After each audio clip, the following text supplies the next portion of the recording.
doing good deeds in private and leaving sins of private. اکیلے تنہائی کے گناہ چھوڑ دیں اور تنہائی کی عبادت کرنا شروع کر دیں، یعنی وہ اعمال کریں جو صرف آپ کو اور آپ کا رب جانتا ہے. کیونکہ ابن قیم الجوزی فرماتے ہیں کہ سب سے بڑا جو ڈسٹرائر ہے، یعنی دل کی دنیا کا، جو دل کی زندگی کو تباہ کر دینے والی چیز ہے، وہ کیا ہے؟ تنہائی کے گناہ. کہ انسان لوگوں سے تو چھپے لیکن رب العالمین سے نہ چھپ سکے. اور سب سے بڑی جو چیز اصلاح کرتی ہے انسان کے دل کی، وہ نیک اعمال کرنا اکیلے میں، پریویسی میں، جب لوگ نہ دیکھ رہے ہوں. اس کو اپنا معمول بنائیں. رائٹ ڈاؤن کہ میں کون کون سے ایسے ایکشنز کروں جو کہ مجھے کوئی نہ دیکھ رہا، صرف میں اور میرا رب جانتا ہوں. اینڈ رائٹ ڈاؤن کہ مجھ سے کون سے ایسے گناہ ہوتے ہیں جو کہ میں پریویسی میں کرتا ہوں. when I'm in the comfort of my room, nobody knows what I'm doing, میں وہ گناہ کرتا ہوں. رائٹ دم ڈاؤن، میں نے اس سے بچنا ہے کیونکہ یہ مجھے تباہ و برباد کر دیں گے. ابن عباس کہتے ہیں کہ I don't know a single companion except that they would take something from the night. یعنی they would grab something, take benefit of some time from the night and spend that time with Allah subhanahu wa ta'ala. Nobody left night time altogether. ہر صحابی کوئی نہ کوئی time پکڑتا تھا، چاہے 10 minute چاہے 15 minute. اور اللہ تعالیٰ اپنے قریبی بندوں کی نا کوالٹیز بیان کرتے ہیں اور کہتے ہیں وَبِالْأَسْحَارِ هُمْ يَسْتَغْفِرُونَ. یہ وہ لوگ ہیں جو سحری کے ٹائم پہ یعنی نائٹ ٹائم پہ اللہ سے توبہ استغفار کرتے ہیں. تَتَجَافَى جُنُوبُهُمْ عَنِ الْمَضَاجِعِ يَدْعُونَ رَبَّهُمْ خَوْفًا وَطَمَعًا. ان کے جو پہلو نا اپنے بستر سے کم لگتے ہیں، یعنی ان کا ریلیشن اپنے بستر کے ساتھ بہت اسٹرانگ نہیں ہوتا. کچھ دیر سوتے ہیں، آنکھ کا حق ادا کرتے ہیں، نیند پوری کرتے ہیں، and they wake up and they spend the special moments with اللہ سبحانہ وتعالیٰ. تو اللہ سبحانہ وتعالیٰ بھی ہم سے ڈیزائر کرتے ہیں کہ تم آنے والے بنو، تم ایفرٹ کرو، ہاتھ پاؤں مارو، قدم ہلاؤ، مجھے شو تو کرو کہ تم واقعتاً میرے قریب آنا چاہتے ہو. Then I will give something to you. اور پھر میں خزانے کھول دوں گا، تم 1 قدم بڑھاؤ، میں 10 قدم بڑھاؤں گا، تم آنے والے تو بنو.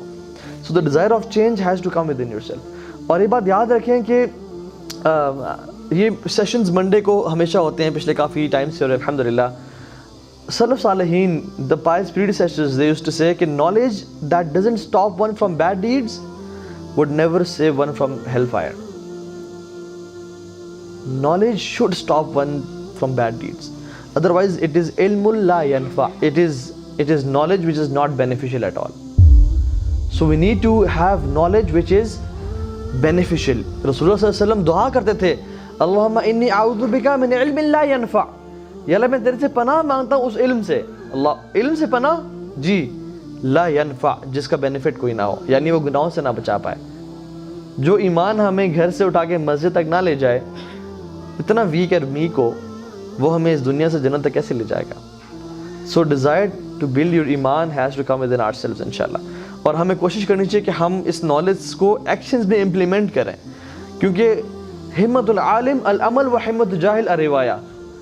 ایک کوٹ ہے کہ جو عالم ہوتا ہے اس کی ہمت، اس کا جو جذبہ ہوتا ہے، جو اس کا جوش ہوتا ہے، وہ عمل کرنا ہوتا ہے. اور ایک جاہل علم کیوں سیکھتا ہے؟ روایتیں پیش کرنے کے لیے صرف. Just talk the talk and not walk the walk. So الحمدللہ our intentions are clear کہ ہم اللہ تعالیٰ یہ جو علم سیکھ رہے ہیں ہم امپلیمنٹ کریں گے انشاءاللہ. اسی لیے تو ابو ذر الغفاری رضی اللہ عنہ رویا کرتے تھے اور کہا کرتے تھے the thing I fear the most on the day of judgment will be asked یا ابا ذر قد علمت فکیف عملت فیما علمت.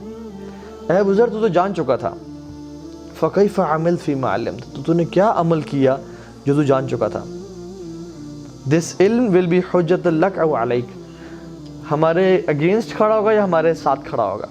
اگر ہم اس کو ایکشن میں کنورٹ کریں گے تو ہمارے ساتھ ہوگا، اگر ایکشن میں کنورٹ نہیں کریں گے اور جسٹ سن کے تھوڑے سے مزے لے لیے، ایمان تازہ کر لیا اور ایک اچھی گیدرنگ ہوگی اور چلو جی یار یہ ایکشنز میرے لیے نہیں ہے، میں تو ایک ڈفرینٹ ایجنڈا پہ ہوں، I want to live my life, یہ مجھے چیزیں روکتی ہیں، تو پھر یہ اگینسٹ کھڑا ہوگا.